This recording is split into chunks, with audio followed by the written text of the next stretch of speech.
Hello दोस्तों, नमस्कार। आप सबका स्वागत है आपके अपने YouTube channel target with BP sir में। आज हम आपके लिए संधि एवं संधि विच्छेद की क्लास लेकर आए हैं। क्लास करने से पहले हम आपको एक महत्वपूर्ण जानकारी देना चाहते हैं। शीघ्र ही हम आपके इस चैनल पर मैथ की क्लास लेने वाले हैं। अतः जिन लोगों ने अभी तक चैनल को सब्सक्राइब नहीं किया है, कृपया वह सब्सक्राइब कर लें। और मैं आप लोगों से वादा करता हूं कि जो लोग रेगुलर मेरी क्लास नियमित देखते हैं उनके टैट में 30 में 30, सुपर टैट में 10 में 10, यूपी पैट जो लगभग होने वाला है एग्जाम 15 में 15 की गारंटी लेता हूं। नियमित क्लास देखने से और आपकी मेहनत केवल हमारे क्लास देखने से ही पैट में 15 में 15 नंबर आने की गारंटी है। संधि के बारे में हमने कुछ बताया भी था, आज फिर से उसे बता रहे हैं। संधि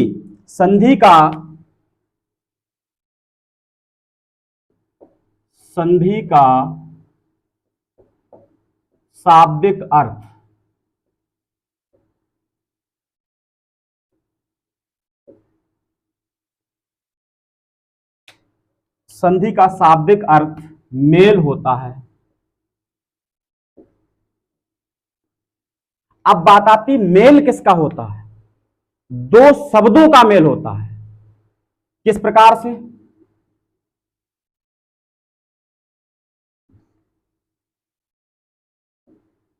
प्रथम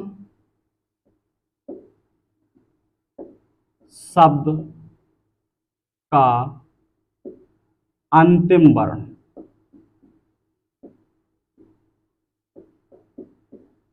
प्लस द्वितीय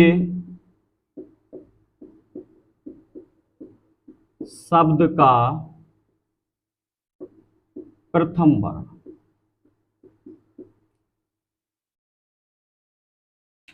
प्रथम शब्द का अंतिम वर्ण और द्वितीय शब्द के प्रथम वर्ण का मेल होता है। संधि का शाब्दिक अर्थ मेल। अब बात आती मेल होता किसका है? जो आपको दो शब्द दिए हुए होते हैं, पहले वाले शब्द का अंतिम वर्ण तथा दूसरे वाले शब्द के प्रथम वर्ण का मेल होता है। हाँ, आप लोगों को यह भी बताना आवश्यक है कि संधि से परीक्षा में कितने तरह के क्वेश्चन पूछे जाते हैं। संधि टॉपिक से परीक्षा में कुल 3 प्रकार के क्वेश्चन पूछे जाते हैं। सबसे पहला क्वेश्चन, आपको दो शब्द दिए हुए हो सकते हैं, जैसे विद्या प्लस अर्थी, इस टाइप से दिया हुआ हो सकता है। दूसरा बधूत शब्द, तीसरा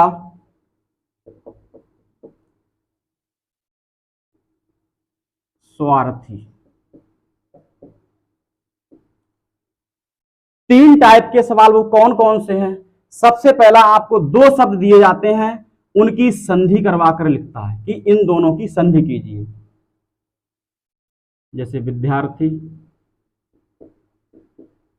दूसरा सवाल ये होता है, आपको एक शब्द दिया जाता है और उसमें संधि का विच्छेद करवाता है, जैसे वधू प्लस उत्सव। तीसरा क्वेश्चन कि आपको एक शब्द दिया हुआ होता है और उससे संधि का नाम पूछता है, दीर्घ संधि।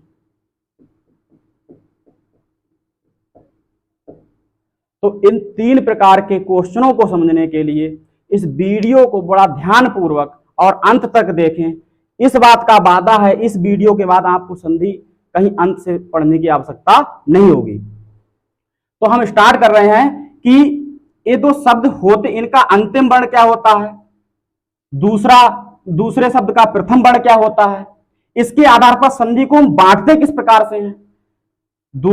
पहले शब्द के अंतिम वर्ण तथा दूसरे शब्द के प्रथम वर्ण के अनुसार संधि को हम किस प्रकार बांटते हैं।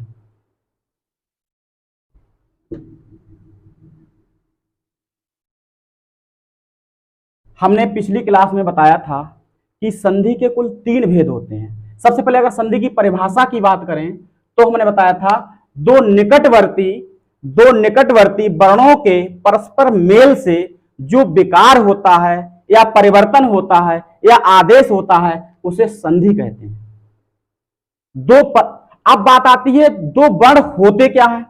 चूंकि हमने वर्णमाला में पढ़ाया था वर्ण 3 प्रकार के वर्णों का वर्गीकरण किया था, तो हमने 3 प्रकार के वर्ण बताए थे। सबसे पहला स्वर, दूसरा व्यंजन, तीसरा अयोगवाह।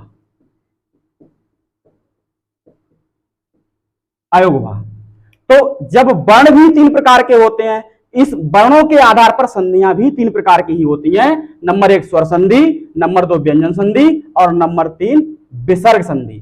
अयोगवाह में अंग और आहा आते हैं, आहा को विसर्ग भी कहते हैं, इसीलिए अयोगवाह के स्थान पर हम विसर्ग संधि का नाम लेते हैं। अब बात आती है, हमने संधि की तो डिफिनीशन सीख ली कि दो वर्णों के परस्पर मेल से जो परिवर्तन या विकार होता है उसे संधि कहते हैं। कभी कभी संधि की परिभाषा ही क्वेश्चन में लिख दी जाती है और विकल्प में 4 संधियों के नाम दिए जाते हैं और बताता है बताइए किस संधि की परिभाषा। तो इसलिए संधि की परिभाषा भी समझना बहुत आवश्यक है।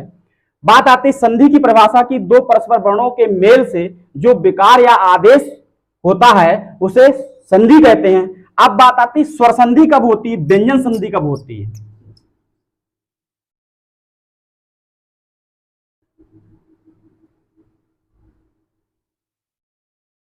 हमने बताया कि प्रथम शब्द का अंतिम वर्ण और द्वितीय शब्द का प्रथम वर्ण। जैसे अभी हमने बताया था विद्या प्लस आलय, और हमने पिछली क्लास में बताया, शब्दकोश वाली क्लास में बताया था कि कोई भी व्यंजन स्वतंत्र नहीं होता है, उसकी ना अपनी आवाज होती है।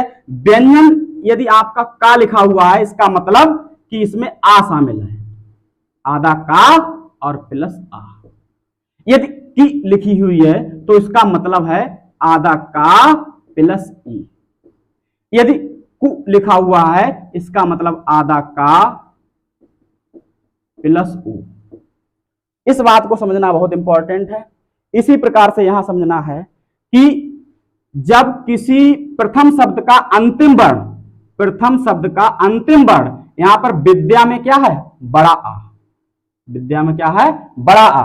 यदि प्रथम शब्द का अंतिम वर्ण स्वर है तो होने वाली संधि स्वर संधि होगी।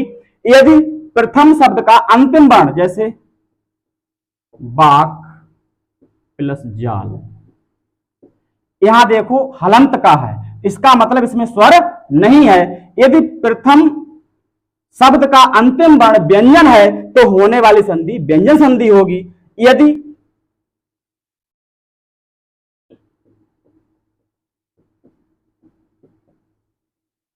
इस टाइप से दिया हुआ हो, यदि प्रथम वर्ण का अंतिम वर्ण, प्रथम शब्द का अंतिम वर्ण विसर्ग है तो होने वाली संधि विसर्ग संधि होगी। तो आपने समझा कि संधि कितने प्रकार की होती है। संधि 3 प्रकार की होती है, स्वर संधि, विसर्ग संधि और स्वर संधि, व्यंजन संधि, विसर्ग संधि। हमने क्या सीखा कि यदि प्रथम शब्द का अंतिम वर्ण स्वर है तो होने वाली संधि स्वर संधि होगी। यदि प्रथम शब्द का अंतिम वर्ण व्यंजन है तो होने वाली संधि व्यंजन संधि होगी। यदि प्रथम शब्द का अंतिम वर्ण विसर्ग है तो होने वाली संधि विसर्ग संधि होगी। अब हमें इनकी परिभाषा को समझना है कि क्वेश्चन में परिभाषित रूप से किस प्रकार से क्वेश्चन आ सकता है। हमने देखा कि स्वर के बाद क्या आया, स्वर, तो हम बोलेंगे, परिभाषा बोलेंगे कि दो स्वर वर्णों, पहला भी वर्ण, पहले शब्द का अंतिम वर्ण स्वर और दूसरे शब्द का प्रथम वर्ण भी स्वर। तो हम कह सकते हैं कि दो स्वर वर्णों के मेल से जो परिवर्तन या विकार होता है या आदेश होता है उसे स्वर संधि कहते हैं। इसके बाद या ऐसे भी कह सकते हैं कि स्वर के बाद स्वर आने पर जो परिवर्तन या आदेश होता है उसे स्वर संधि कहते हैं। इसके बाद जैसे बाक प्लस जाल, बाग जाल, ऐसे ही हम कह सकते हैं बाक प्लस ईस, बागीस, ये हो जाता बागजाल, बाग प्लस जाल बराबर बागजाल, बाग प्लस ईस बराबर बागीस। आपने क्या देखा, यहां भी अंतिम वर्ण व्यंजन, यहां भी अंतिम वर्ण व्यंजन। व्यंजन के बाद व्यंजन मिले या व्यंजन के बाद स्वर मिले, तो हम कह सकते हैं कि व्यंजन के बाद स्वर या व्यंजन आने पर जो परिवर्तन या आदेश होता है उसे व्यंजन संधि कहते हैं। इसी प्रकार विसर्ग के परे या विसर्ग के बाद, यहां पर पहला शब्द विसर्ग तो नहीं हो सकता है, यहां पर स्वर भी हो सकता है या व्यंजन हो सकता है, तो हम कह सकते हैं विसर्ग के परे स्वर या व्यंजन आने पर जो आदेश या परिवर्तन या विकार होता है उसे विसर्ग संधि कहते हैं। ठीक है, तो हम कह सकते हैं कि संधि के भेद,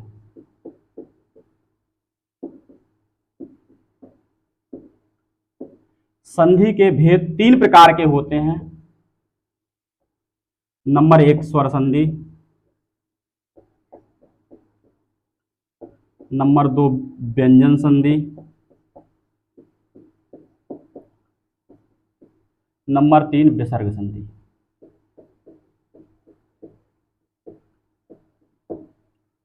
स्वर संधि, व्यंजन संधि, विसर्ग संधि। हम ये आज की क्लास में स्वर संधि को पढ़ेंगे और पूरी स्वर संधि समाप्त करेंगे। अगली कक्षा में व्यंजन संधि पढ़ेंगे, पूरी व्यंजन संधि पढ़ लेंगे। तीसरी कक्षा में विसर्ग संधि पढ़ेंगे। 3 क्लास में हम पूरी संधि समाप्त कर देंगे। विश्वास रखिए, यदि आप केवल हमारे साथ यहां वीडियो देखते रहें, 1 घंटा, केवल 1 घंटा हमारे साथ तैयारी करें, हिंदी आपको घर पर अलग से मेहनत करने की आवश्यकता नहीं है। आपको 30 में 30, फुल में फुल 100% नंबर लाने की गारंटी हमारी है। इसके बाद मैंने आपको पिछली वीडियो में बताया था कि जो हमने वर्णमाला पढ़ाई है, वर्णमाला आप देखना, वर्णमाला के क्वेश्चन हम संडे को करवाएंगे। एक एक क्वेश्चन अगर आपका ना हो तो आप हमसे कहना, और सारे क्वेश्चन किसी ना किसी वनडे एग्जाम या कॉम्पिटिटिव एग्जाम में आए हुए होंगे। बिल्कुल संडे को आप सुबह वीडियो हम डाल देंगे वर्णमाला की, तो उसे देखना ना भूलें। ठीक है, आज स्वर संधि पढ़ेंगे। स्वर संधि, अब स्वर संधि के भी प्रकार होते हैं। स्वर संधि 5 प्रकार की होती है। संधि के तो 3 भेद होते हैं। संधि के भेद पूछे जाएं तो संधि 3 प्रकार की होती है, किंतु स्वर संधि के 5 भेद होते हैं। वो कौन कौन से हैं? नंबर 1 दीर्घ संधि, नंबर 2 गुण संधि,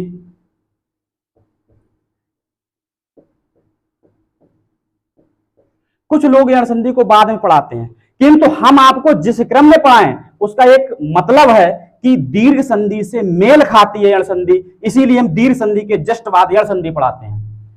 इसके बाद गुण संधि,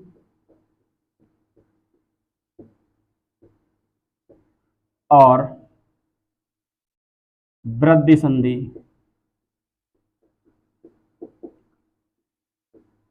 अगली है आपकी अयाद संधि।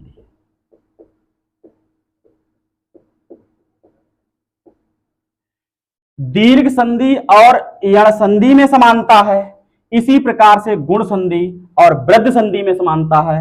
बाकी बची अयाद संधि। तो जिसको स्क्रीनशॉट लेना है वो स्क्रीनशॉट ले सकता है। बाकी इन सारे नोट्स की पीडीएफ हमने अपने टेलीग्राम चैनल पर डाल दी है, जिसका लिंक डिस्क्रिप्शन बॉक्स में मिल जाएगा। ठीक है, हम आगे समझें। तो स्वर संधि के 5 भेद बताए: दीर्घ संधि, यण संधि, गुण संधि, वृद्धि संधि और अयाद संधि। हमने समय की बचत के लिए इन सबको यहां शॉर्टकट में नोट कर लिया है, समझें आप। सबसे पहली आती है दीर्घ संधि।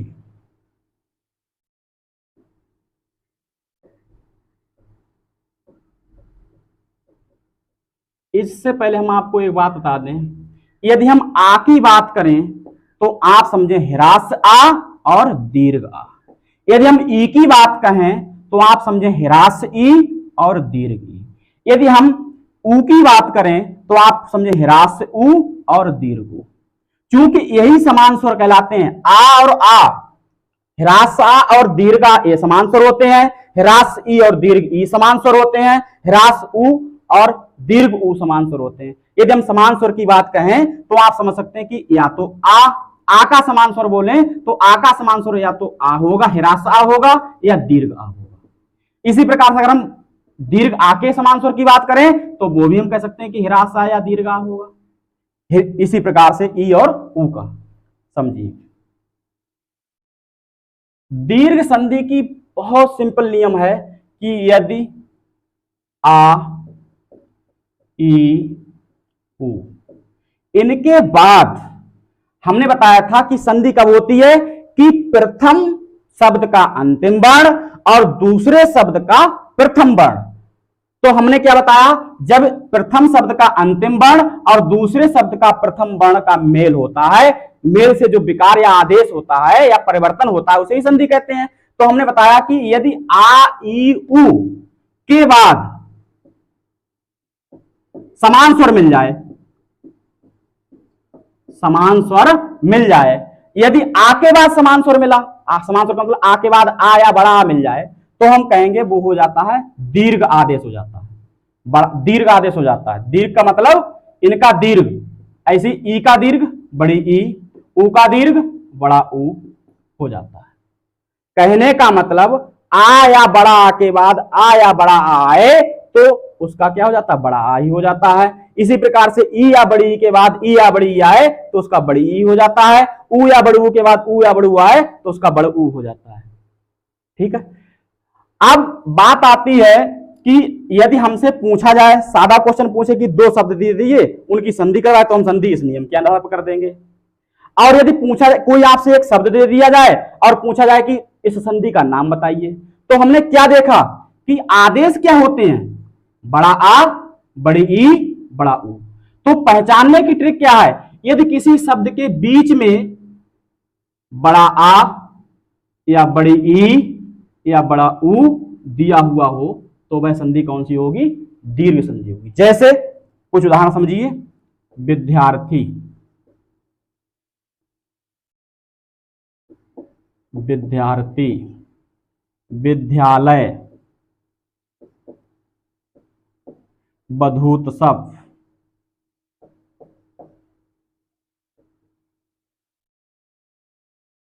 देखिए यहां पर बीच में क्या है, बड़ा आ, इसलिए देखते ही हम देखेंगे कि किसी शब्द के बीच में बड़ा आ की मात्रा या बड़ी ई की मात्रा या बड़ा ऊ की मात्रा हो तो वहां कौन सी संधि होगी, दीर्घ संधि। यहां पर बीच में किसकी मात्रा है, बड़ा की मात्रा, यहां किसकी मात्रा है, बड़ा की मात्रा, यहां किसकी है, बड़ ऊ की मात्रा है। इसी प्रकार से हम कहते हैं बागीश, सॉरी हरीश, कपीस। देखिए यहां पर बीच में किसकी मात्रा है, बड़ी की मात्रा, यहां पर किसकी मात्रा है, बड़ी की मात्रा। तो संधि, आपको एक पद एक शब्द दिया हुआ है और उसमें संधि पहचानने के लिए कहा जाए तो इसमें कोई बड़ी खास बात नहीं है, इसको देखते ही पहचान देंगे आप। समस्या आती है कि संधि करने में भी समस्या नहीं आती है, कभी कभी संधि को तोड़ने में समस्या आती है कि आपको जैसे विद्यार्थी शब्द दे दिया और कहा जाएगा कि विद्यार्थी का संधि विच्छेद कीजिए। संधि विच्छेद करने में तो दिक्कत आ सकती है, लेकिन यदि आप हमारे साथ बने रहेंगे तो आपको ये भी दिक्कत नहीं होगी। देखिए अब हम कुछ संधियां, दीर्घ संधि के कुछ उदाहरण करवाते हैं।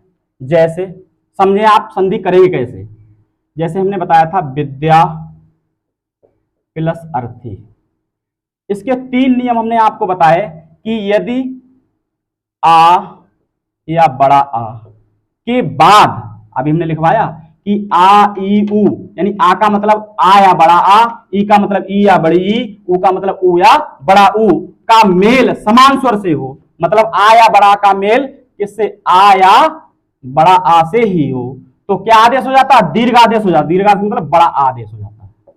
जैसे इसके उदाहरण समझिए, जैसे हमने बताया विद्या प्लस आलय, तो आपको संधि करना किस प्रकार से, हमने आपको जब बताया था मेल होता किसका है, प्रथम शब्द के अंतिम वर्ण का और द्वितीय शब्द के प्रथम वर्ण का। तो प्रथम शब्द का अंतिम वर्ण क्या है, यहां पर प्रथम शब्द का जो अंतिम वर्ण है, यहां स्वर देखो क्या है, बड़ा आ, और इस द्वितीय शब्द का प्रथम वर्ण क्या है, ये भी आ है।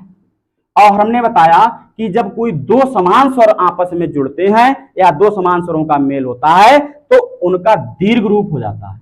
आ या आ का दीर्घ रूप बड़ा आ, छोटा आ छोटा का दीर्घ रूप बड़ा, बड़ा बड़ा का दीर्घ रूप बड़ा आ, तो इनका दीर्घ रूप क्या हो जाएगा, बड़ा आ। अब आपने देखा कि संधि बचा क्या, इधर तो विद, ये बचा है, दो शब्द बचे हैं, और इधर क्या बचा है, लय। और संधि जो हुई थी बड़ा आ, तो बीच में बड़ा आ नहीं लिखा जाएगा, बड़ा की मात्रा लिखी जाएगी, इसीलिए हमने कर दिया विद्या प्लस आलय बराबर विद्यालय। जैसे स्वय प्लस अर्थी, स्वय प्लस अर्थी, वा में क्या है, यहां पर आपको कोई स्वर नहीं दिखाई दे रहा, लेकिन अभी हमने बताया था कि अगर बात करें वा, तो वा में क्या है, आधा, वा प्लस आ, तो यहां कौन सा स्वर है, आ, और आ का मेल किससे हो रहा है, आ से। अब ये दोनों वर्ण कैसे हैं, समान स्वर हैं, तो हमने बताया जब समान स्वर मिलते हैं तो उनका दीर्घ आदेश हो जाता है, आ प्लस आ मिलके क्या हो जाता है, बड़ा आ। तो यहां क्या है, स्वय, और इधर बचा थी, और ये बड़ा की मात्रा कहां लगा देंगे, बीच में। स्वय प्लस अर्थी बराबर स्वार्थी। जब आप विच्छेद करना सीख जाएंगे तो आपको ये लिखना ही नहीं होगा, आप फटाक से देखेंगे यहाँ पे बड़ा, यहाँ पे बड़ा, बड़ा आ बड़ा मिलके बड़ा आ हो गया, तो विद और लय में विद्यालय लगा दिया। ये करने की जरूरत, ये तो हमने समझाने के लिए लिखा है आपको। जैसे देव प्लस अर्चन, अब हम ये नहीं लिखेंगे, आप समझो यहाँ पे वा में क्या है, आ, और दूसरे शब्द का प्रथम वर्ण क्या है, आ और आ मिलके क्या हो जाएगा, बड़ा आ, तो क्या हुआ, देव अर्चन। ठीक है, इसी प्रकार से जो दूसरा नियम है वो क्या है इसी का, कि यदि ई और बड़ी ई के बाद ई या बड़ी ई मिले तो उसका दीर्घ रूप क्या हो जाता है, बड़ी ई हो जाता है। कहने का मतलब ई या बड़ी ई के परे मेल से हो तो दीर्घ आदेश ई हो जाता है। जैसे हरि प्लस ईस, आपने क्या देखा, यहां रा पर कौन सी मात्रा है, छुटी, और छुटी के बाद क्या मिला, बड़ी ई, तो छुटी और बड़ी मिलके क्या होगा, बड़ी ई, तो क्या हो जाएगा, हरीश हो जाएगा। जैसे गिरी प्लस ईस, यहां क्या देखा, रा में किसकी मात्रा है, छुटी की, और ईस में किसकी मात्रा है, ईस में पहला वर्ड क्या, बड़ी, तो छुटी और बड़ी मिलके क्या हो जाएगा, बड़ी, गिरीश। इसी प्रकार से ऊ या बड़ू के बाद ऊ या बड़ू आए तो उसका दीर्घ रूप क्या हो जाता है, बड़ू हो जाता है। जैसे बधु प्लस उत्सव, आपने क्या देखा, यहां बड़ू के बाद क्या आया, छुटू, और बड़ू छुटू कैसे समान स्वर, तो उनका दीर्घ रूप क्या हो जाएगा, बड़ू हो जाएगा। तो क्या हो जाएगा, आपने देखा, एक मिनट समझे, यहां पर क्या है, बड़ू, और बड़ू के बाद क्या आया, छोटा ऊ, तो बड़ा ऊ और छोटा ऊ मिलकर क्या हो जाएगा, बड़ा ऊ। फिर इधर क्या बचा, दो शब्द बा और धा बचा, इधर क्या बचा, आधा ता सा और बा। अब आपने देखा बड़ा ऊ संधि हुई, तो बड़ा ऊ संधि इन दो शब्दों के बीच में ही तो लगेगी, तो बड़ा ऊ कहीं बीच में लिखा तो जाएगा नहीं, ये पहले वाले के अंतिम वर्ण पर ही बड़ा ऊ की मात्रा लग जाएगी, बदुत्सव हो जाएगा। ठीक है, जैसे, ठीक है, आगे अगली संधि पे बात करते हैं। अगली संधि अभी हमने आपको पढ़ाया था कि आ ई उ के बाद समान स्वर मिले। आप ध्यान रखना, जब आ ई उ यानी प्रथम स्वर और अंतिम स्वर समान है तो वह संधि दीर्घ संधि होगी। यदि प्रथम स्वर और अंतिम स्वर कैसा असमान है, जैसे हम बात कहें यदि ई उ और रिल के बाद क्या मिले हमें, असमान स्वर। कहने का तात्पर्य हुआ ई या बड़ी के बाद ई या बड़ी ना हो, ई या बड़ी से कोई दूसरा स्वर भिन्न स्वर हो। ऐसे ऊ या बड़ू के बाद ऊ या बड़ू ना होकर ऊ या बड़ू से भिन्न स्वर हो। ऋण के बाद ऋण ना हो, कोई दूसरा स्वर हो, तो वह संधि यण संधि कहलाती है। तो यहाँ परिवर्तन कैसे होता है, यदि ई या बड़ी के बाद कोई अन्य स्वर है तो ई किस में चेंज हो जाती है, या में। यदि ऊ या बड़ू के बाद कोई भिन्न स्वर है तो ऊ किस में चेंज हो जाता है, वा में। इसी प्रकार से ऋण के बाद ऋण ना होकर कोई अन्य स्वर है तो ऋण किस में चेंज हो जाता है, रा में। तो कहने का तात्पर्य क्या हुआ कि ई उ ऋण के बाद असमान स्वर होने पर इनका जो परिवर्तन है क्रमशः ई का या में, ऊ का वा में और ऋण का रा में परिवर्तन हो जाता है। ये हमने यहाँ पे लिखाया भी है कि ई का मेल असमान स्वर से होने पर ई का या में, ऊ का वा में और ऋ का रा में परिवर्तन हो जाता है। अब बात आती है, आपने देखा कि परिवर्तन क्या हुआ, परिवर्तन क्या हुआ, या वा रा। देखो कैसे होता है, समझिए। जैसे हम लिखें यदि प्लस अपि, यदि प्लस अपि, आपने क्या देखा कि प्रथम वर्ण का जो प्रथम शब्द का अंतिम वर्ण है इस पर कौन सा स्वर है, छोटी ई, और दूसरे शब्द का जो प्रथम वर्ण है वो कौन सा स्वर है, आ। अब हमने क्या देखा कि यदि ई के बाद समान स्वर आए, ई के बाद समान स्वर आए तो आदेश क्या होता है, या। तो हम क्या कर देंगे आदेश यहां पर, या। अब एक बात हमने वर्णमाला में शब्दकोश में बताया था कि एक बात और समझनी है, जब हम इनकी संधि यण संधि में संधि करेंगे तो जो प्रथम शब्द का अंतिम वर्ण है वह आधा हो जाता है, तो क्या हो जाएगा ये, या, और दा कैसा हो जाएगा, आधा। अब हमने बताया संधि क्या हुई, इधर तो बचा पी, संधि क्या हुई, या, तो या को इन दो शब्दों के बीच में ही तो रखेंगे, इस प्रकार से रखेंगे। क्योंकि आपने इस प्रकार से लिखा हुआ नहीं देखा होगा, हमने आपको वर्णमाला में लिखवाया था, शब्दकोश में लिखवाया था, एक होता है वर्णमाला गुच्छ, इसे बोलते हैं वर्ण गुच्छ। जैसे आधा दा प्लस या मिलके बन जाता है धा। ये संयुक्त व्यंजन नहीं कह सकते, इसे संयुक्त व्यंजन नहीं कह सकते हैं, इसे हम बोलते हैं वर्ण गुच्छ। ठीक है, तो अब बात ये समझनी है कि जैसे ही हमने समझा कि यहां ये दा आधा हो जाएगा और इसके साथ या की संधि होगी, तो इस प्रकार से लिखा जाता है, यदि प्लस अपि बराबर यद्यपि। एक बात और समझें, इति प्लस आदि। देखिए यहां तापे कौन सा स्वर है, छोटी ई, और छोटी ई के बाद अगला स्वर कौन सा है, आ। छोटी ई के बाद अगला स्वर कौन सा है, आ। तो आपने क्या देखा कि ई के बाद समान स्वर आने पर संधि क्या होती है, या। अब एक बात आप और सीखें कि ई के बाद जो या ऊ के बाद या ऋ के बाद जो स्वर आता है उस स्वर की मात्रा भी लगती है। आपने देखा यहां पर आ आया, आ की कोई मात्रा नहीं होती है, क्योंकि स्वर होते हैं 11 लेकिन मात्राएं होती हैं 10। क्योंकि आ की कोई मात्रा नहीं होती इसलिए यहां पर हमने कोई मात्रा नहीं लगाई। यहां पर देखिए कि बड़ा आ, बड़ा की मात्रा होती तो यहां पर हम बड़ा की मात्रा भी लगा देंगे।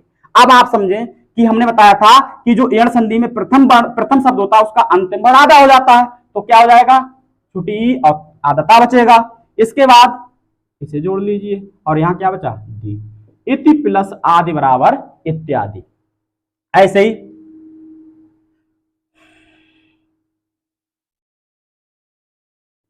समझिए ध्यान से। तो हमने क्या बताया, आपने शब्द देखा कि इत्यादि, यद्यपि,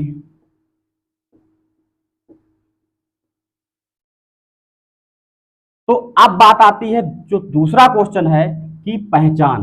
हम कैसे पहचानेंगे कि अगर आपको इत्यादि शब्द दे दिया जाए और पूछा जाए कि इत्यादि में कौन सी संधि है, पूछा जाए यद्यपि में कौन सी संधि है, तो हमने अभी देखा कि हमारा जो आदेश होता था वो कौन सा होता था, या, वा और रा। ठीक है, देखिए जैसे हमने बताया था यदि बीच में, देखो या कहां पे आया, बीच में। एक चीज और देख लेना, जैसे हम बता दें नी प्लस ऊन। देखिए ध्यान से, यहां पे प्रथम स्वर क्या है, छोटी ई, और छोटी ई का मेल किससे हुआ, ऊ से। तो हमने बताया छोटी ई का मेल किससे हुआ, ऊ से, और छोटी ई का जब असमान स्वर से मेल होता तो संधि क्या होती, या।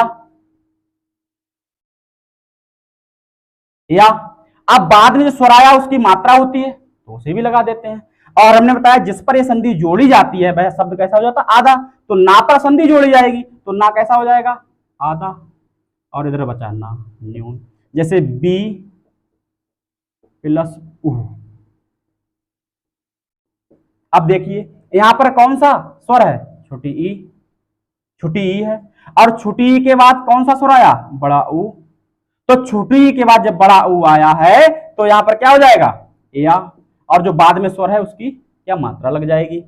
अब हमने बताया जी जहां पर ये संधि जुड़ेगी वह अक्षर कैसा हो जाएगा आधा, तो बी का वा जो है वो कैसा हो जाएगा आधा, और यहाँ पर बढ़ू पाई और ठीक है। तो आपको समझने वाली बात क्या है, हम जो संधि की पहचान बनाने के लिए बता रहे हैं कि आपने क्या देखा, या से पहला कैसा वर्ण है आधा, या से पहला कैसा वर्ण आधा, यहाँ या से पहला कैसा वर्ण है आधा। तो हमने बताया है कि जब या वा रा आदेश होता है तो इसकी पहचान ही यही है, या वा और रा इनसे पहले जब आधा वर्ण होगा,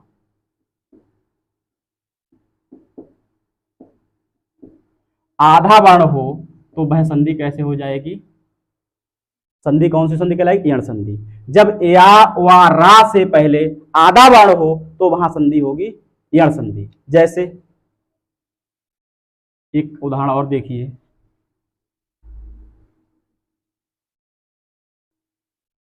मात्र प्लस आज्ञा।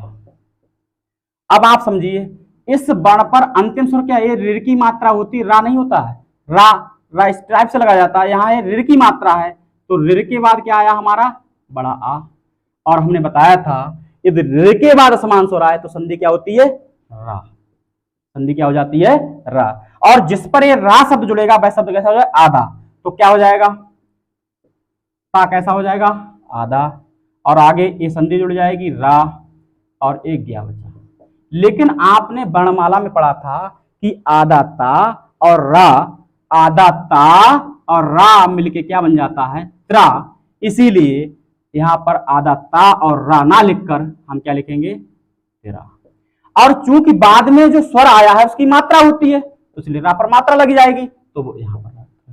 अब आपको कभी एक बार करके देख लीजिए, फिर बार बार आपको ऐसे नहीं करना पड़ेगा। मात्र प्लस आज्ञा मात्राज्ञा, पितृ प्लस आज्ञा पितृज्ञा, ठीक, भ्रातृ प्लस आज्ञा बराबर भ्रात्राज्ञा। इसी प्रकार से तो आपने क्या सीखा कि या वा रा से पहले अगर आधा वर्ण हो तो वह संधि कौन सी होगी यण संधि। इसके बाद आते हैं गुण संधि। अभी जो एक टाइप रह जाता है कि आप संधि विच्छेद कैसे करेंगे उसे भी मैं आज ही बताऊंगा। पहले हम दो नियम बता दे रहे हैं। वृद्ध संधि और गुण संधि समानता है, आपको ध्यान रखना जो पूरब वर्ण होता है चाहे वो वृद्ध संधि हो या यण गुण संधि हो, इनका पूरब वर्ण ह्रास आ या दीर्घ या, ह्रास या दीर्घ आ के परे या के बाद कह सकते हैं, परे का मतलब बाद होता है, के बाद। गुण संधि की बात कर रहे हैं, आ या बड़ा आ के बाद ई मिल जाए या ऊ मिल जाए या ऋर मिल जाए। यदि आ या बड़ा के बाद ई का मतलब हमने बताया था छोटी या बड़ी, ऐसे ऊ का मतलब छोटू या बड़ा ऊ। आ या बड़ा के बाद छोटी या बड़ी मिल जाए तो ए क्या बन जाती है ए। आ या बड़ा के बाद क्या मिल जाए ऊ या बड़ू तो वो क्या बन जाता है ऊ। आ या बड़ा के बाद क्या मिल जाए ऋर तो वो क्या बन जाता अर। ठीक है, तो कहने का तात्पर्य क्या हुआ कि जो हमारा परिवर्तन होता है गुण संधि में, जो परिवर्तन होता है वो ए ओ अर।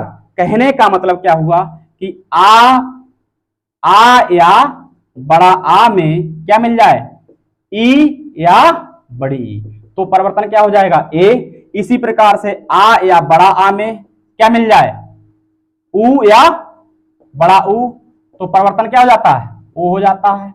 इसी प्रकार से आ या बड़ा में क्या मिल जाए ऋर, आ या बड़ा में क्या मिल जाए ऋर, तो परिवर्तन क्या हो जाता अर। ठीक है, परिवर्तन क्या हो जाता अर। अब हम इनकी संधियां कैसे करेंगे, तो परिवर्तन ध्यान रखना कि ए ओ अर। अब इसकी भी पहचान कैसे होती है कि आपसे कोई शब्द दे दिया जाए कि बताइए इसमें कौन सी संधि है, तो आपने देखा परिवर्तन में क्या है ए का मतलब ए, ओ का मतलब अर का मतलब ऊपर रा लगता है। तो किसी भी शब्द के बीच में अगर सिंगल मात्रा मतलब एक सिंगल मात्रा वाली पाई दिखाई दे ए ओ अर, तो वो कौन सी संधि होती है गुण संधि। जैसे महेश, रमेश, दिनेश,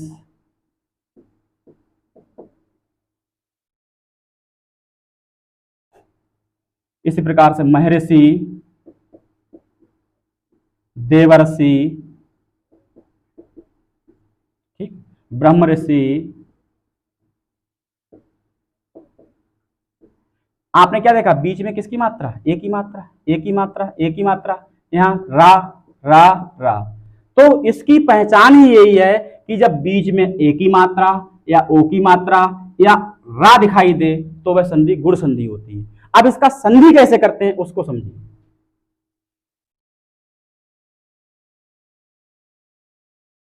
जैसे आपसे कहा जाए महा प्लस ईस, देखिए हमने बताया था कि प्रथम शब्द का अंतिम वर्ण देखते हैं और दूसरे शब्द का प्रथम वर्ण देखते हैं। तो प्रथम शब्द का अंतिम वर्ण क्या है, बड़ा आ, और द्वितीय शब्द का प्रथम वर्ण क्या है, बड़ी ई। हमने बताया था कि आ या बड़ा के बाद क्या मिल जाए, छोटी या बड़ी, तो संधि क्या होती है, ए। तो इसका मतलब ये संधि क्या हो जाएगी, ए। अब इसे हम जोड़ देंगे, बचा यहां क्या, मां और हा। और संधि हमेशा जो जुड़ती है वो पहले शब्द के अंतिम वर्ण पर ही जुड़ती है। तो ए यहां जोड़ेंगे तो ए की मात्रा लगा देंगे, यहां केवल सा बचा, तो महा प्लस ईस बराबर महेश। ऐसे ही रमा प्लस ईस बराबर, ये क्या हो जाएगा, यहां पे बड़ा आ और बड़ा आ के बाद क्या मिल गया, बड़ी ई। हमने बताया छोटा या बड़ा के बाद क्या मिल जाए, ई या बड़ी, तो संधि क्या हो जाती, ए। तो क्या हो जाएगा, रम बचेगा इधर, और जो संधि ए हुई वो ए की मात्रा कहां लग जाएगी, यहां, और यहां बचा सा। तो रमा प्लस ईस बराबर रमेश। ऐसे उमा प्लस ईस बराबर उमेश। ठीक है, इसी प्रकार आता है जैसे महा प्लस ऋषि, महा प्लस ऋषि। आपने देखा यहां क्या है, बड़ा आ और यहां क्या है, रिर, यानी बड़ा आ और प्लस रिर। हमने बताया छोटा या बड़ा के बाद क्या मिल जाए, रिर, तो आदेश क्या हो जाता है, अर। तो यहां क्या आदेश होगा, अर।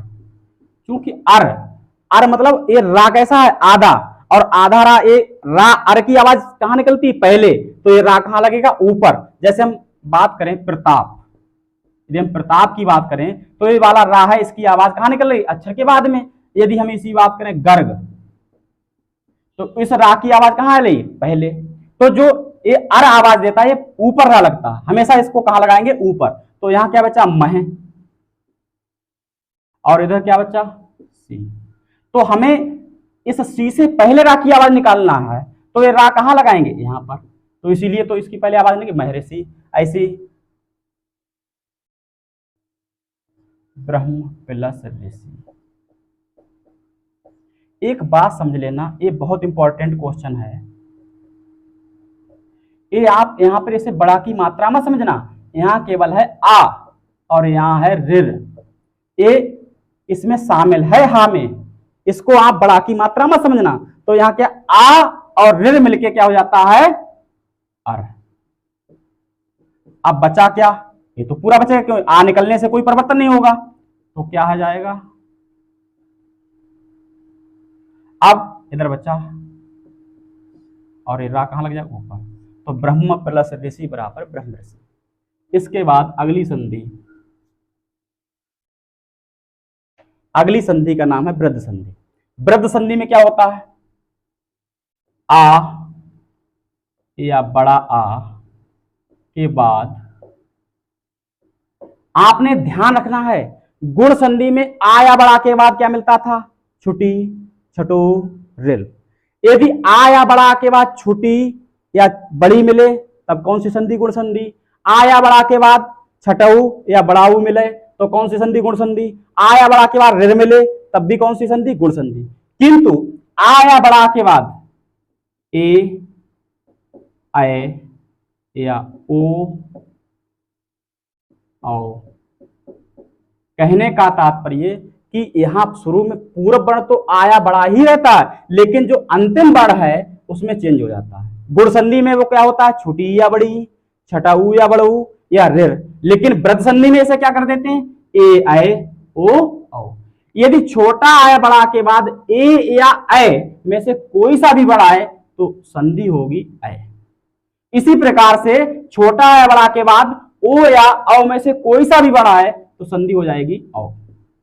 ठीक है, तो कहने हमने यहां लिखवाया भी है कि आ या बड़ा का मेल ए ऐ ओ औ से होने पर संधि ऐ और ओ औ होती है।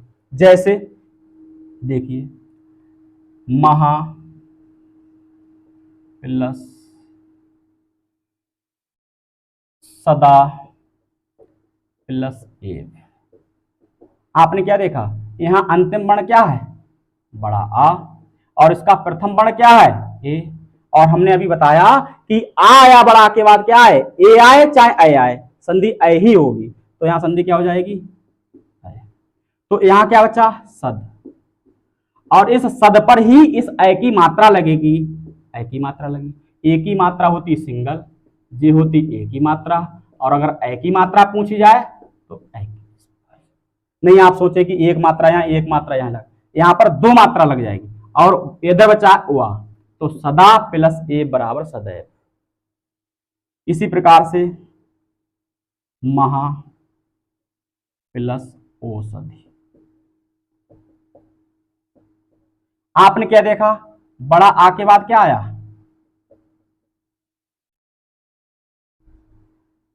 ओ। और हमने बताया था छोटा आ या बड़ा आ के बाद चाहे ओ आए या औ आए, संधि क्या हो जाएगी, औ। तो अब इसकी अगर हम संधि करें तो ये दोनों संधि हो गई, यहां क्या बचा, मह, और इसी के अंतिम वर्ड पर संधि जुड़ जाएगी औ की मात्रा, और इतना बचा सधि। तो महा प्लस औषधि बराबर महोषधि। जैसे वन प्लस औषधि, यहां पे आ है और आ के बाद ओ मिला तो संधि औ हो जाएगी, इसीलिए कहेगा वनौषधि।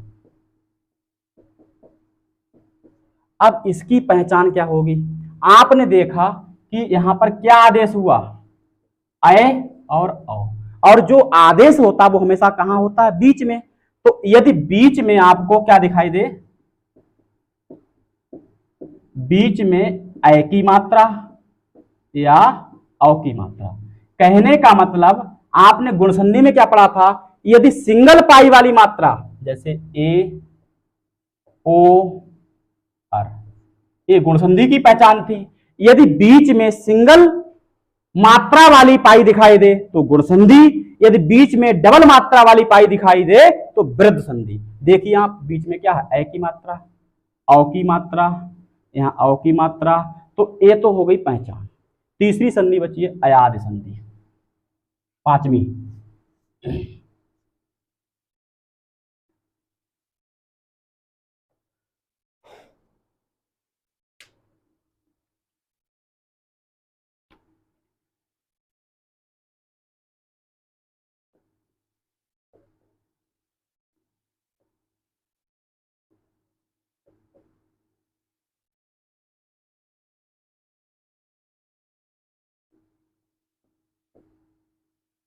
अयाद संधि में क्या ध्यान रखना, नियम समझे अयाद संधि का, हमने बताया है ए ऐ ओ और औ। अयाद संधि में ये चार वर्ण, इन चार वर्ण में से जो अयाद संधि में प्रथम वर्ण का जो अंतिम, प्रथम शब्द का जो अंतिम वर्ण होगा वो या तो ए होगा या ऐ होगा या ओ होगा या औ होगा। जो संधि में दो शब्द दिए होते हैं, पहले शब्द का जो अंतिम वर्ण होगा वो ए ऐ ओ और औ में से कोई एक होगा। इसके बाद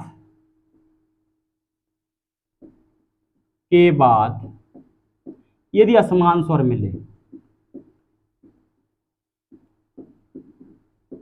असमान स्वर का मतलब ए के बाद ए दिखाई ना दे, ऐ के बाद ऐ दिखाई ना दे, ओ के बाद ओ दिखाई ना दे, औ के बाद औ ना दिखाई दे। कहने का तात्पर्य हुआ कि ए ऐ ओ औ के बाद इनसे भिन्न स्वर आए तो ये क्रमशः किसमें किसमें परिवर्तित हो जाते हैं, ए ऐ में, ऐ आय में, ओ अब में, आओ, आव में। इस प्रकार से आदेश हो जाता है। कहने का मतलब ए अय में, अय आय में, ओ अब में, औ आब में परिवर्तित हो जाता है। देखिए उदाहरण,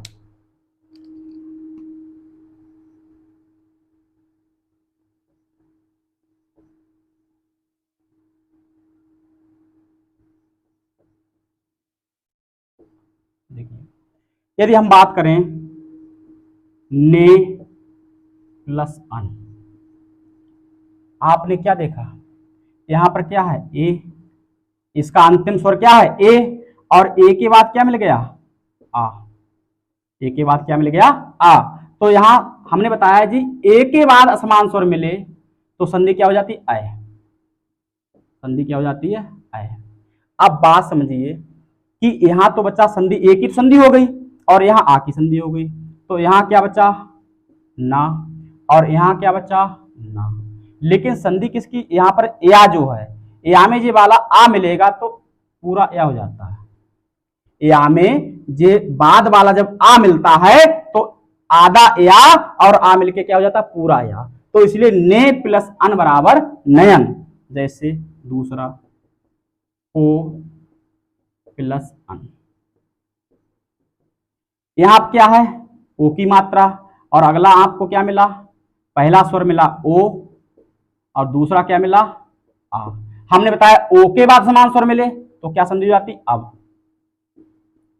चूंकि ये जैसे ही आ इससे मिलेगा तो या जो है पूर्ण हो जाएगा, यहां भी या पूर्ण कर लीजिए, इस प्रकार से या संधि हो जाएगी, यहां पर वा संधि हो जाएगी। तो यहां क्या बचा पा, और इधर ना बचा, बीच में संधि वा जोड़ देंगे तो पो प्लस अन बराबर पवन। इसी प्रकार से आपसे कोई पूछ ले नए प्लस अक, देखिए आपके आप ये क्या है अय, और अय के बाद क्या आ गया आ, और हमने बताया कि अय के बाद कोई समान स्वर आए तो आय संधि हो जाती है। इस प्रकार से ये आप देखने के लिए लिखते हैं, वैसे संधि क्या हो जाएगी आ मिलेगा तो इस टाइप संधि हो जाएगी। ये शुरू के जो आ हैं आ हट जाते हैं, क्या बचेगी ये संधि बचेगी। अब यहां क्या बचा ना, यहां क्या बचा ना, और यहां क्या बचा अक, और ये संधि बीच में जोड़ दो, नय प्लस अक बराबर नायक। आपको समझना क्या है, जब सिंगल मात्रा होती है तो केवल या रहता है, सिंगल ओ की मात्रा होती तो वा रहता है, लेकिन जैसे ही अय यानी डबल मात्रा आती है तो या से पहले डंडा।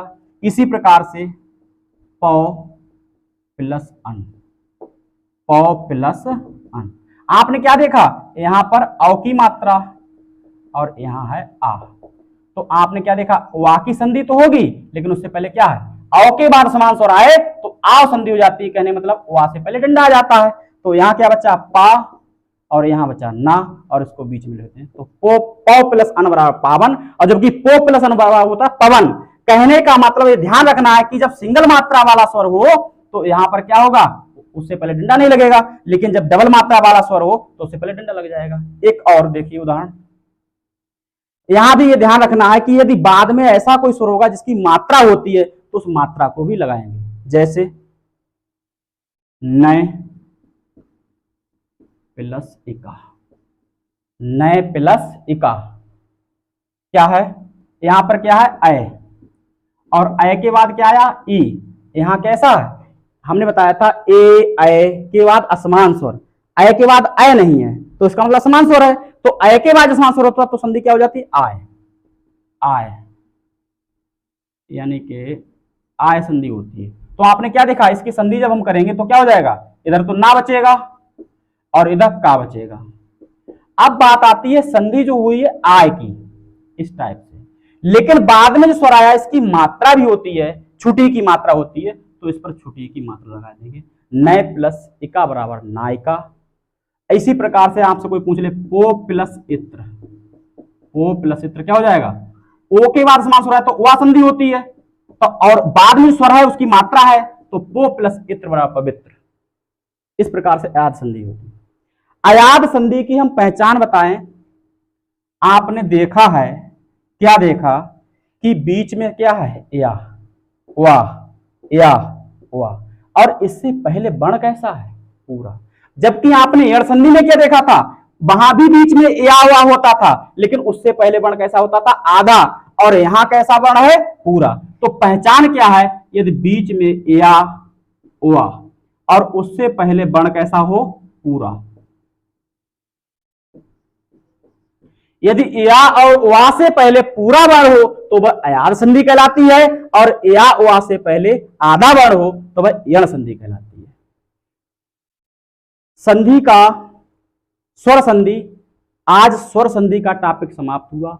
इसमें एक प्रकार बचा हुआ जो हमने कहा आज ही बताएंगे और अभी बताएंगे कि जब आपको एक संधि का पद दिया हुआ होता है तो आप उसे विच्छेद कैसे करेंगे, संधि का विच्छेद, उसे भी समझते हैं।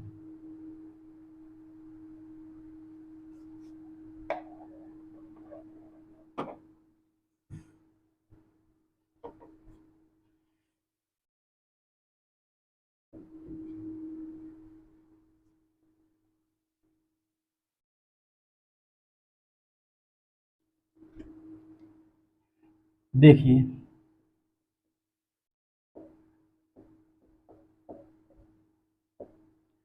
सबसे पहले जो आपको शब्द दिया हुआ होता है उस शब्द में हम संधि पहचानेंगे। एक बार फिर से संधि समझिए। दीर्घ संधि की क्या पहचान, बीच में बड़ा आ, बड़ी ई या बड़े ऊ की मात्रा। जब किसी शब्द के बीच में बड़ा आ, बड़ी ई, बड़ा ऊ की मात्रा होती है तो वह कौन सी होती है, दीर्घ संधि। और उसका नियम क्या होता है, आ या बड़ा आ मिलके आ या बड़ा आ के बाद समान स्वर आए तो बड़ा आ हो जाता है, ई या बड़ी ई के बाद समान स्वर आए तो बड़ी ई हो जाती है, ऊ या बड़ी ऊ के बाद समान स्वर आए तो बड़ा ऊ हो जाता है। इसके बाद हमने बताया था कि यदि या वा रा, या वा रा, बीच में शब्द या वा रा दिखाई दे और उनसे पहले आधा वर्ण हो तो वह संधि कौन सी होती है, यण संधि।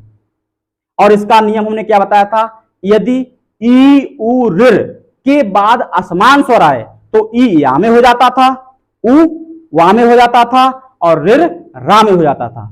इसके बाद हमने बताया था कि आ या बड़ा आ के बाद ई उ ऋ आए तो इनका जो परिवर्तन होता है वो ए ओ अर हो जाता है। इसी प्रकार से बीच में अगर ए की मात्रा, ओ की मात्रा या आधा रा ऊपर दिखाई दे तो वो कौन सी संधि होगी, गुण संधि।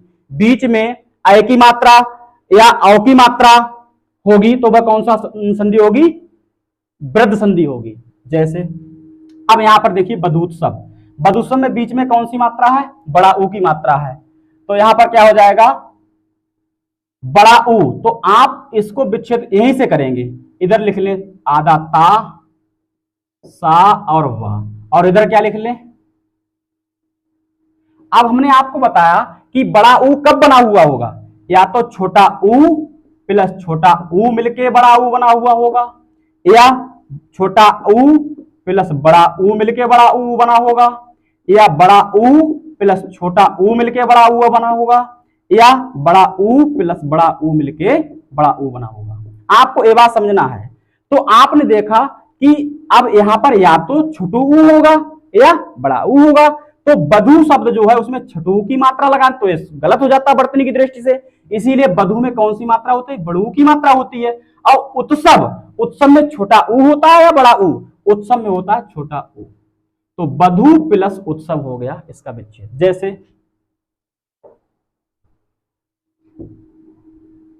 अगले बात हम करें, जैसे एक शब्द दे दें,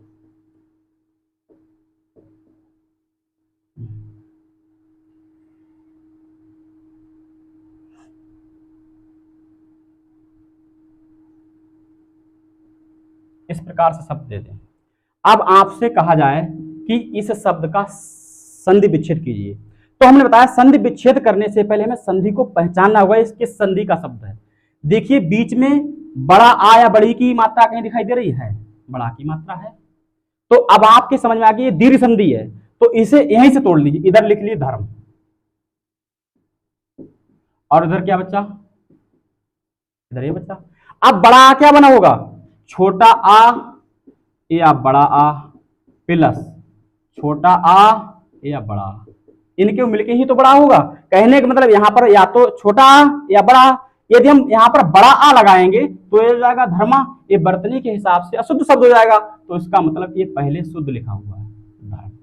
अब यहाँ पर बात करनी है कि यहाँ पर आ लगाएं या बड़ा आ लगाएं। यदि हम बड़ा आ लगाते हैं तो गलत हो जाएगा, तो धर्मार्थ की विच्छेद क्या हो जाएगा, धर्म प्लस अर्थ। इसी प्रकार से अत्यधिक,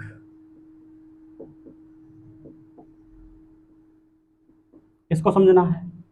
सबसे पहले हम पहचानेंगे संधि कौन सी है। अत्यधिक, यहां बीच में देखिए या, और यहां से पहले वर्ण कैसा है, आधा ता। या से पहले कैसा वर्ण है, आधा ता। तो हमने बताया कि जब या वा रा से पहले आधा वर्ण दिखाई दे तो वह कौन सी संधि, यण संधि होती है। तो इसके लिए हम क्या करेंगे, हमने बताया था जब संधि करते थे उससे पहले वो वर्ण जो आधा वर्ण था वो कैसा था, पूरा। तो ये ता कैसा कर लेंगे हम, पूरा, और इसे लिख लेंगे इधर। अब आप समझिए हमने क्या बताया था कि या संधि कब होती थी, छुटी ई के बाद समान स्वर आता था, छुटी ई के बाद समान स्वर आता था। अब छुटी या बड़ी, यहां पर छुटी का मतलब छुटी या बड़ी। अब हमें देखना है कि ता पर छुटी की पाई लगाए तो बढ़िया रहेगा या बड़ी की पाई लगाए तो बढ़िया रहेगा। तो यहां पर देखना, अगर हम बड़ी की पाई लगाते हैं तो वर्तनी की दृष्टि से अशुद्ध हो जाता है, इसीलिए ता पर कौन सी पाई होगी, छुटी की। अब बात आती है, यहां पर देखिए कोई मात्रा है, हमने बताया था जो बाद में स्वर आता था उसकी मात्रा भी लगाते थे। छोटी या बड़ी के बाद आ आता तो संधि या हो जाती है। यदि यहाँ पर बड़ा होता तो यहाँ पर बड़ा की मात्रा होती, या यहाँ पर छोटू ऊ होता तो छोटू की मात्रा होती। चूंकि यहाँ पर कोई मात्रा नहीं है, इसका मतलब अगले वाला स्वर क्या है, आ। तो अत्यधिक क्या होगा, अति प्लस अधिक बराबर अत्यधिक। इसी प्रकार उपरयुक्त,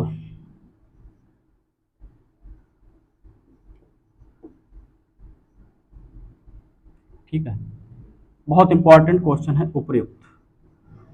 आप बताइए, सबसे पहले आपको पहचानना है उपरयुक्त में संधि कौन सी है। देखिए बीच में क्या बड़ा की मात्रा या बड़ा ऊ की मात्रा या बड़ी की मात्रा है, नहीं है, तो ये दीर्घ संधि नहीं है।